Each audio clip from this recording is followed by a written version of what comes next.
Hola, muy buenas noches a todos. Miren, hoy les traigo un tema muy interesante para reflexionar y tiene que ver con esta primera parte de la terapia a la cual le he llamado Conócete a ti mismo.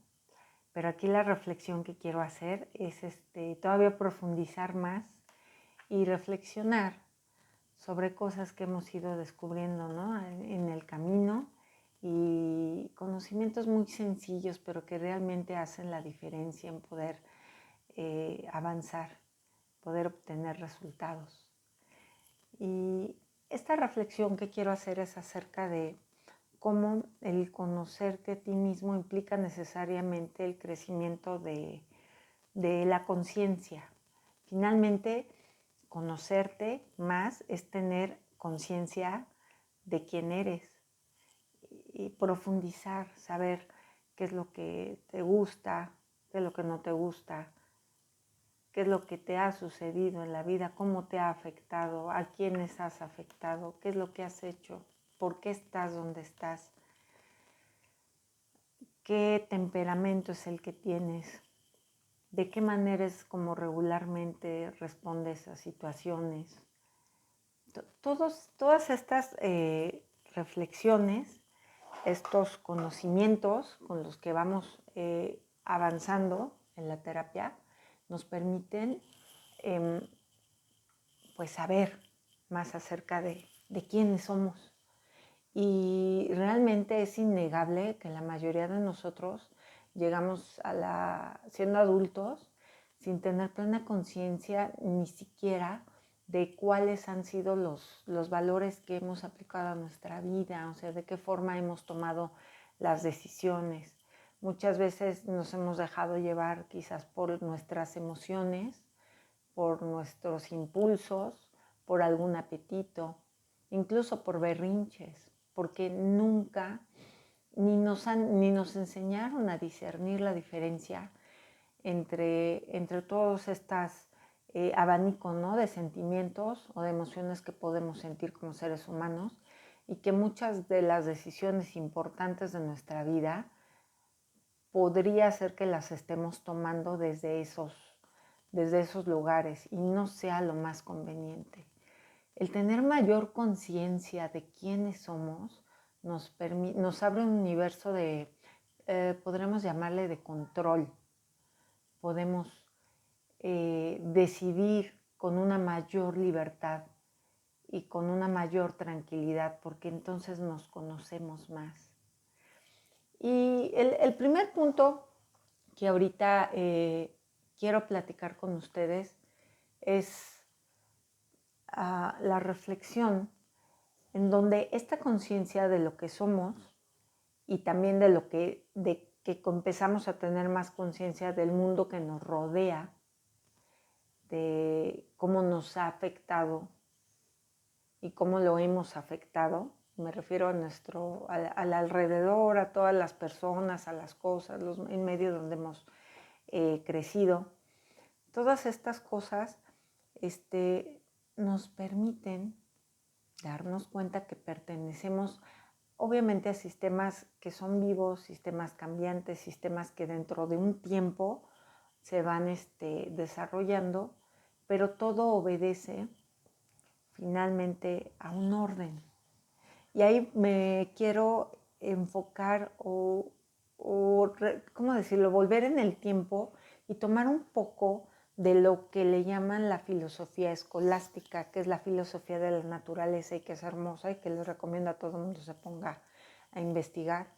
Porque bueno, desde la época precristiana el ser humano tenía ya bastante conciencia de esa dimensión espiritual, de esa dualidad que teníamos de materia y de espíritu, y tenía conciencia, ¿no? Que no solamente era la pura materia, el ser humano no solamente se limitaba a eso, y que obviamente también éramos parte del universo. Fíjense qué bonita esto, la forma en la que los griegos le llamaron al universo, le llamaron cosmos. Y el significado de cosmos es orden. de las primeras cosas que reconocieron que existía en el universo, si algo existía en el universo, era el orden. Pareciera el orden del caos. Y nosotros nos desarrollamos dentro de ese caos, ¿no? Y hacemos nuestros propios caos. Pero finalmente el punto es que la plenitud del ser humano, fíjense, se obtiene dentro de una dinámica que está viva, que siempre está cambiando, que es precisamente el tiempo dentro del cual este cosmos siempre está desarrollándose, y nosotros siempre vamos a ser sujetos de cambio. No obstante, todos estos cambios se dan dentro de un orden. Y de las cosas más hermosas que podemos constatar cuando nosotros como personas queremos lograr un cambio en nuestra vida, llegamos con toda la intención de querer modificar una situación, superar un trauma o lo que sea. Queremos movernos, queremos dejar de sentirnos como nos sentimos. Necesariamente eso implica estar llamados a ordenar las cosas. Todas estas emociones que de pronto no tenemos bien, ¿cómo decirlo?, identificadas en nuestra mente, que no sabemos qué hacer con ellas, cosas que no hemos enfrentado, traumas que de pronto traemos solamente ahí acumulados y que no hemos enfrentado, que no hemos analizado, que no hemos elaborado. Todo eso nos trae como consecuencia un desorden. Y ese desorden es precisamente lo que nos causa todos estos dolores. El tener claro que lo primero que a lo que nos llama el querer estar equilibrados en nuestra vida, en querer resolver las cosas, por sí mismo nos está hablando de que sí existe un estatus en donde buscamos y sabemos que podemos estar mejor. Y eso quiere decir que necesitamos ordenar el desorden en el que nos encontramos en ese momento. Muchas ocasiones el desorden obedece a cosas que hemos decidido en nuestra vida, pero desde las razones equivocadas. Es decir, quizás hemos tomado como referencias valores que realmente no eran valiosos. Podemos también tener emociones, sentimientos, incluso enamoramientos que no precisamente se desarrollaron con las personas más idóneas o teniendo en cuenta la libertad de los demás. Porque por mucho que podamos de pronto querer a alguien, pues eso no necesariamente, o más bien eso para nada significa que tengamos que ser correspondidos, ¿verdad? Entonces, el orden al que está llamada a vivir nuestra conciencia, nuestra alma, obedece precisamente a una jerarquía también, en una jerarquía de cosas. Y de cosas que son incluso materiales y las inmateriales, cosas que tienen que ver con los valores, qué cosas realmente son las importantes para nosotros y las cuales les hemos dado prioridad y a qué cosas las hemos dejado sin atender. Sin duda, mucha gente que se acerca para resolver algún problema, la mayoría de veces son problemas que tienen años y años que no han sido atendidos. O sea, es decir, la persona tenía conocimiento que existía un malestar adentro de ella, que se sentía mal, pero no se atendió o simplemente esperaba que pasara eso, pero no lo ordenó. Y tarde o temprano, la mayoría de las cosas que tienen que ver con nuestra psique, con nuestras emociones, con todo lo que vamos viviendo en nuestra vida, tarde o temprano nos va a pasar alguna factura, ya sea en alguna enfermedad física puede ser en alguna enfermedad nerviosa, en algún TOC, ¿no? En alguna manía. Nuestro cerebro, nuestro cuerpo es maravilloso, o sea, lo tiene de alguna manera que canalizar. No es, pero para nada ningún secreto que, por ejemplo, la gente que no sabe manejar lo que es el perdón, que no ha perdonado, sabe que tiene cosas que no ha resuelto y que trae arrastrando. Los perdones no otorgados, esta vida no resuelta en ese aspecto, trae consigo muchísimo sufrimiento. Bien dicen, y también es muy conocido, ¿no? De que la venganza es un veneno que intentas darle ¿cómo dicen? Es un veneno que le quieres dar a la otra persona, pero quien se muere eres tú. No recuerdo bien la frase, pero el punto es ese. Hay tantas cosas que sí está dentro de nuestro territorio poder resolver, pero por el simple hecho de no conocernos, de no atender esta realidad que nos acompaña a todos, que es nuestra psicología, que es nuestro espíritu, simplemente lo único que hacemos es ir cargando cada vez cosas mucho más pesadas y que tarde o temprano nos pasan facturas, y a veces facturas muy grandes. O sea, hay personas incluso que llegan a enfermarse de cáncer, personas que dejan incluso hasta de caminar. Hay tantas maneras en las que el cuerpo somatiza esos traumas y esas vivencias. Entonces, el poder avanzar en este conocimiento de nosotros mismos y con mucho amor asomarnos a querer ver quiénes somos, definitivamente es la respuesta más valiente que puede tener un ser humano para enfrentar la vida, la que sea que le haya tocado. Es un proceso también de madurez, porque dentro de este camino en el que vamos, la persona va conociéndose, también hay muchas cosas en las que va aceptándose, va validándose.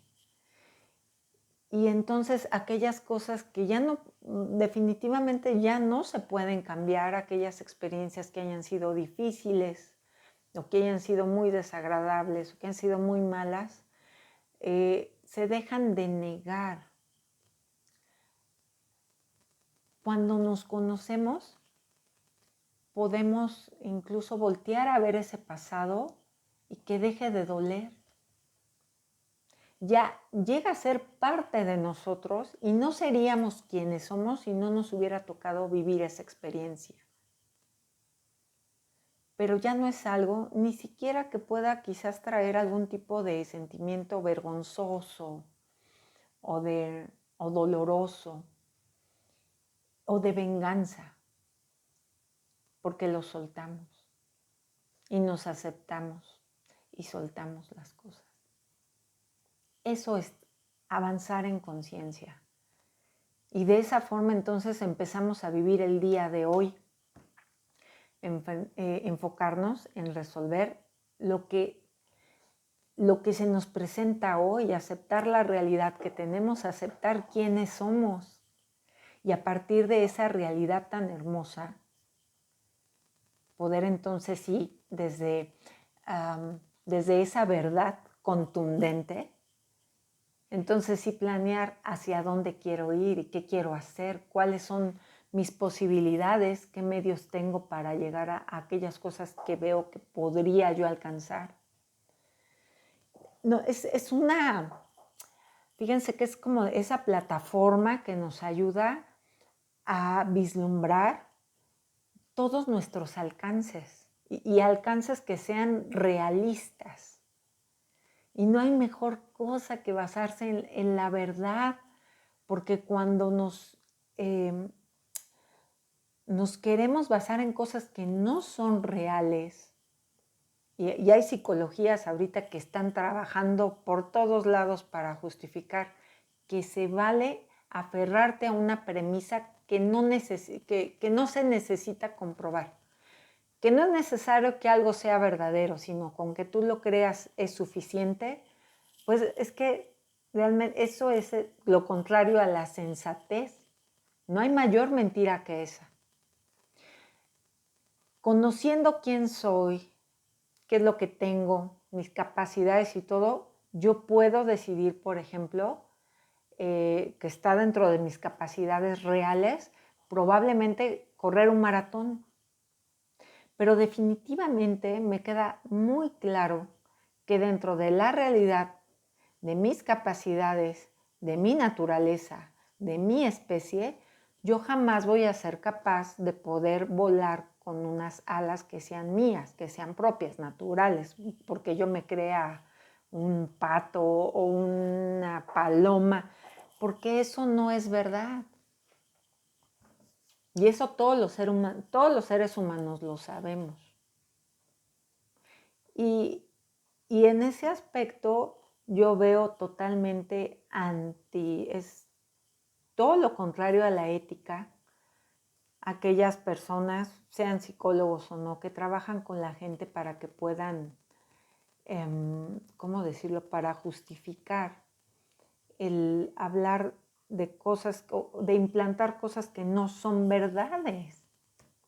Eso no trae ningún beneficio a nadie, y mucho menos al paciente. La realidad de por sí cura. No se trata de que la vida vaya a ser como uno espera que sea, porque realmente así no es. Eso así. Y jamás ha funcionado de esa forma. Las personas que alcanzan niveles grandes de satisfacción y de felicidad y de gozo son aquellas que han sido capaces de aceptar la realidad tal como se les presentó. Y de antemano, y ese es otro tema, y sí les puedo recomendar algunas pláticas de gente que yo uso como referencia también y de apoyo para las pláticas o las terapias que yo doy. Gente maravillosa como Fray Nelson, como Marino Restrepo, como pláticas también de la Madre Angélica y de muchos otros que hacen, más que evangelizar, la verdad es que son tan enriquecedoras sus pláticas y mucho de lo que ellos platican es psicología. Muchas veces ellos no lo saben, pero están abordando temas de psicología y lo están haciendo de manera muy sencilla y trayendo mucho bien a muchas personas, ¿no? El poder ayudarle a alguien a vivir la realidad que le tocó, ese es el mayor gozo que le puede uno aportar a quien sea. Y me dirán ustedes, no, pero es que la persona que nació en la pobreza o que nació en esta situación, ¿cómo va a estar contenta? Pues la respuesta es, bajo cualquier circunstancia que nos haya tocado nacer, ustedes pueden buscar por sí solitos en internet los mayores ejemplos de personas que han logrado plenitudes y avances y han aportado cosas maravillosas a la humanidad. Son personas que de pronto han estado limitados a una silla de ruedas, a una parálisis, son cuadraplégicos, parapléjicos, es gente que de pronto han tenido limitaciones muy grandes. Les ha tocado vivir realidades en las que probablemente muchas personas hoy día dirían que para qué una mamá se le ocurrió tener un bebé se iban a hacer con esas limitaciones. Y oh sorpresa, han sido mentes sumamente brillantes que no cambiarían un solo día de su vida, o sea, estando ellos plenamente desarrollando su vida, jamás pensaron, jamás, en quitarse la vida o en pensar que la muerte era una opción. ¿Por qué les comento esto? Porque regresando al asunto de los valores, realmente en la historia, por más que si nosotros nos echamos un clavado a la historia, realmente hay cosas que en la historia de la humanidad han demostrado que son valiosas. Y fíjense que no es porque ninguna doctrina como tal lo señale, es simplemente por es sentido común, es el sentido natural del ser humano. Y es más de cualquier cosa que está viva. Cualquier cosa que tiene posibilidad de vivir, lo intenta. Empezando por las plantitas, empezando por las bacterias, por los hongos, por los virus. Todo el mundo hace lo imposible para poder vivir porque es valioso vivir. El ser humano actualmente nos están presentando esquemas de valores donde quieren voltear todo, ¿no? Y entonces nos quieren vender la muerte como algo muy bueno. O que incluso muchas de las cosas, aspectos morales y éticos ya dependen totalmente del criterio que cada ser humano le quiera dar. Pero eso no es así. Ni siquiera aunque juntáramos las firmas de 1 millón de personas. En la historia ha habido culturas incluso donde se han practicado o practicaban sacrificios, mataban gente, ha habido culturas que hasta comen personas, pero eso no significa, fíjense, aunque ha sido una comunidad, los que hayan practicado eso, la verdad es que en la generalidad de la humanidad identificamos lo que es valioso. E incluso cuando analizamos ese tipo de comportamientos desde la antropología nos damos cuenta del sentido que tenía el poder matar, ¿no? El sentido que tenía la muerte. Y nos remite a lo mismo, que es lo valioso de poder ofrecer una vida. Miren, el conocerse a sí mismo nos descubre precisamente quiénes somos, en qué creemos, en qué hemos puesto nuestra fe. Y al hablar así, fíjense que claro que ustedes como saben, este canal es de psicología católica. Yo cuando estoy aquí hablándoles del asunto de la fe, me refiero a que el conocernos deja al descubierto realmente en qué cosas creemos. Incluso ahí puede quedar al descubierto personas que creen que tienen mucha fe en Dios o que digan que tienen a Dios, que lo tienen mucho sentido de Dios y que lo quieren y lo aman y todo. De pronto en la terapia puede salir que se den cuenta que no era Dios quien estaba, digamos, en primer lugar en su vida. Y esas cosas son muy importantes, porque más allá fíjense, de poderlo tomar a mal, porque no es algo malo el descubrirlo, nos puede decir, ok, entonces me estoy dando cuenta qué es en lo que realmente yo tengo fe. Muchas personas después de estos análisis se dan cuenta que en lo que tenían mucha fe era quizás en alguna cosa material, en su trabajo, en alguna habilidad que tienen, en el dinero, en la salud. Muchas personas realmente, o sea, lo primero antes y todo en su vida es la salud. Y no es que sea malo, pero el punto es en nuestra axiología, es decir, en nuestra escala de valores, nos conviene saber a qué es a lo que le damos prioridad y qué es lo que estamos dejando totalmente descuidado. Y qué llevamos por muchos años totalmente dejado en el olvido. Es decir, a veces pensamos, y eso sucede mucho, por ejemplo, en el católico promedio, eso nos pasa, sin duda. O sea, hay gente que cree que por ir a misa el domingo, por irse a confesar ahí una vez al mes, entonces ahí la llevan y son buenos. Somos buenos, ¿no? Así nos consideramos.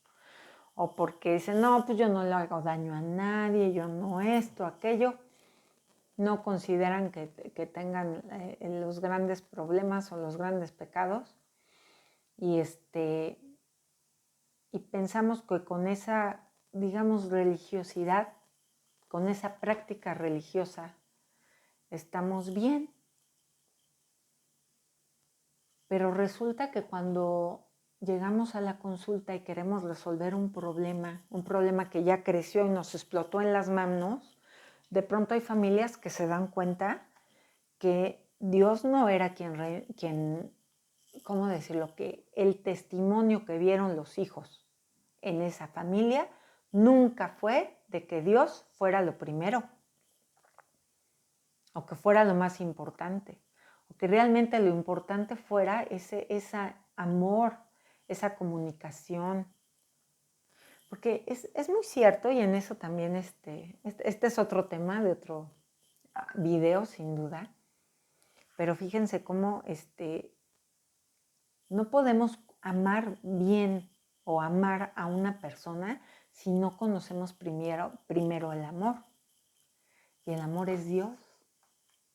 Entonces, existen muchas personas que podemos pensar que estamos amando muchísimo y que somos súper buenas esposas o somos súper buenos papás, súper buenas mamás.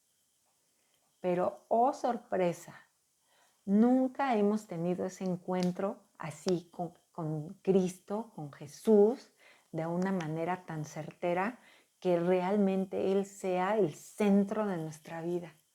De forma que entonces, es que solo amándolo a Él es como entonces podemos amar en orden todo lo demás.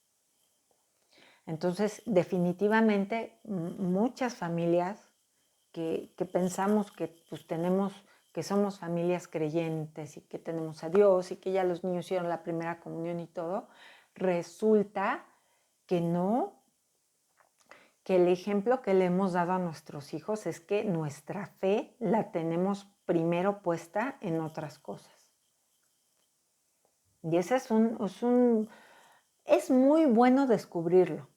Aquí la cosa es tener la valentía, tener las agallas para decir, eso es verdad, eso ha sucedido en mi familia. A mi hijo lo he llevado aquí a los grupitos de la iglesia, lo llevo acá, lo hice que hiciera su confirmación, lo llevé a estos catecismos, pero jamás en la casa di testimonio real de que yo practicara la espiritualidad de mi fe. Que en los momentos graves, en esos difíciles donde muchas veces los niños, fíjense, los niños aprenden cómo enfrentar las situaciones de crisis, lo aprenden al ver cómo enfrentan sus papás esas situaciones de crisis. Imagínense una familia en donde se muere el bisabuelo, pierden algún familiar y los hijos están llorando, desesperados, enojados con Dios, por qué se lo llevó, todos, mucha gente llorando, todos un mar de lágrimas, todo el mundo desesperado, gente desesperada. Pero son gente que de pronto dicen que tiene mucha fe, pero también son gente que hasta le pide a Dios explicaciones. ¿Y por qué te lo llevaste? Entonces, esas cosas, los hijos de esos hijos lo están viendo. Y dice, ay, pues mi papá dice que siempre me dijo que yo creo en Dios y todo, pero la verdad es que cuando vi que perdió a su abuelo o a su mamá, estaba deshecho. No quiere salir, ya está triste, ya no quiere comer. Eso es el testimonio vivo de que ahí no hay fe, no está Dios, no estamos realmente conscientes de que Cristo es el que manda en el barco, es quien dirige nuestra vida.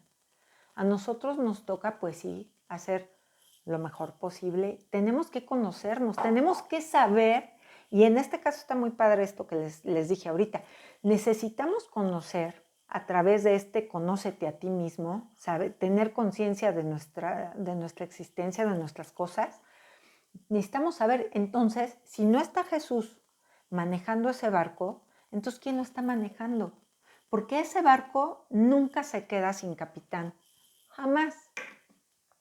De pronto puede ser que nos demos cuenta que ese barco lo maneja la vanidad, que nosotros dependamos de puro protagonismo,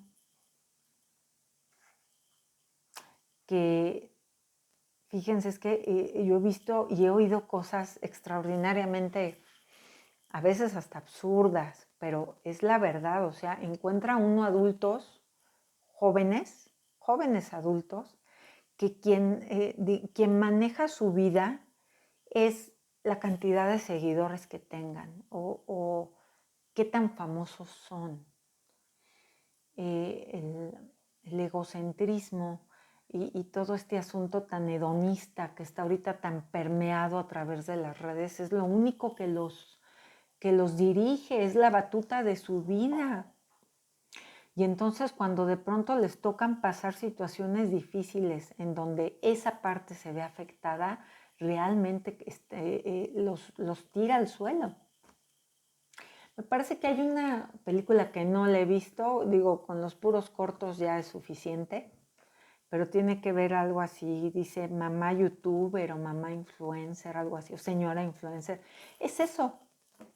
Pero fíjese que el problema no es ver incluso a los jovencitos, a los adolescentes, que es una tristeza, pero así es, sino ver a adultos, es que se les llama, no, incluso adultos mayores, ¿verdad? Pero los adultos que son maduros, totalmente metidos en esta sinergia de la vanidad. Y obviamente ahorita el principal valor que toda esta cultura del Internet nos ha muy bien sembrado es los recursos, el dinero lo obtienen como sea. No importa, o sea, los valores, por ejemplo, el valor de la verdad, el valor de la unidad, del amor, todo está o totalmente relativizado o está totalmente, yo diría hasta torcido, ¿no? Está pervertido porque realmente pierde totalmente la esencia del valor. Entonces, ¿qué consecuencias trae? Pues que esos mismos adultos maduros están viviendo niveles de depresión muy fuertes porque se enfrentan a una vida que finalmente no les llena. No es lo que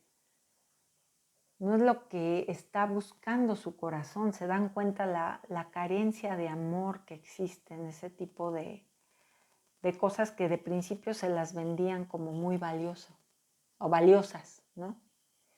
Es como aquella persona que va y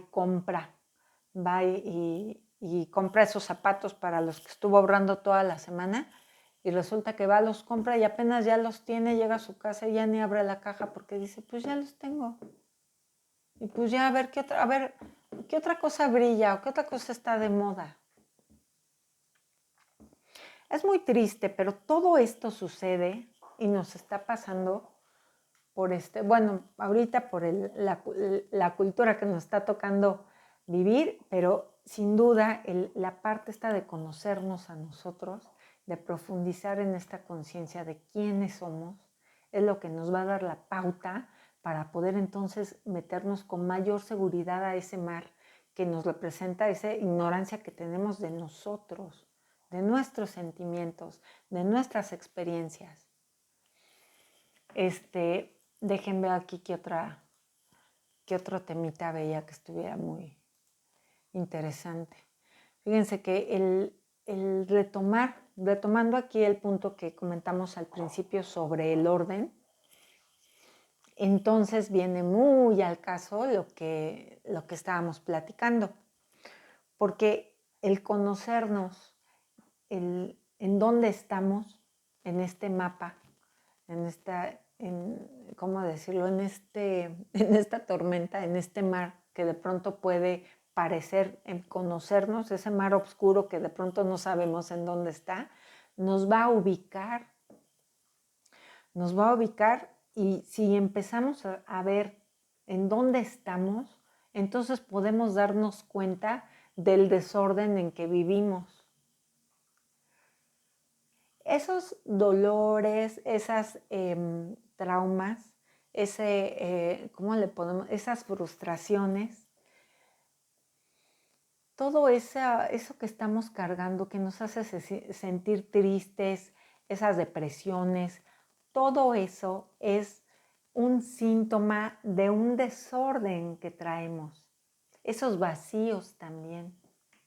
Ese no poder sentirnos en confianza, no sentirnos comunicados con nuestra familia, quizás con nuestros hijos, quizás con nuestro esposo, el realmente no tener esa confianza. Todo eso, fíjese qué es lo que estamos buscando. Todo ser humano comenta que eso es lo que buscan. Buscan en la realización de su vida, buscan eso en sus matrimonios. Pero para llegar a esos lugares, para tener esos resultados que son las mieles que queremos disfrutar, hay detrás todo un trabajo que lleva mucho tiempo, pero mucho tiempo trabajarlos. O sea, valga la redundancia, pero es un trabajo, realmente. Y el trabajo no es otra cosa que, aunque no nos guste, es una disciplina. Es un sacrificio, es un poder ver entonces a los demás, no como me la vende la publicidad, o no como cosas, no como algo que voy a utilizar o que están para mí, para yo pedirles, sino primero entender lo que soy yo, lo maravilloso que es un ser humano, darle ese valor. Y entonces comprender y respetar lo que es la vida de los demás. Entonces, fíjense, cuando partimos de eso, nos resulta más sencillo entonces incluso perdonar. Nos resulta sencillo sentir remordimiento, que es una maravilla sentir remordimiento. Y me van a decir, ¿cómo crees? Si yo voy al doctor, voy con el psicólogo para que me quite la culpa porque tengo culpa de aquello, de esto y de esto. Bueno, todo el mundo sabe, bueno, los psicólogos saben, la culpa es un síntoma de que eres sana mental. El punto es, obviamente, hay una culpa, como bien Fray Nelson lo comenta de manera muy clara en varias de sus pláticas, lo explica padrísimo. La culpa la podemos utilizar para bien o también para el mal. La culpa, fíjense, el rencor lo podemos resolver a través del perdón o nos puede envenenar a través de seguir manteniendo el rencor o incluso de una venganza. Y es muy difícil, claro, resolver eso es trabajo. Eso es trabajo, pero por eso es valioso. Fíjense, las cosas más caras de esta vida son aquellas que no se pagan con dinero. Y eso es muy cierto. Un matrimonio que pueda llevar muchos años, que hayan crecido en comprensión, que se amen, fíjense, y hay que entrar aquí en definiciones, porque obviamente cada etapa del matrimonio puede tener distintas expresiones de amor, pero el amor no digamos que es una parte pequeñita, importante, pero es una parte pequeñita la sexualidad, pero no lo es todo. Para nada, no lo es. Sino son muchas cosas. Oh,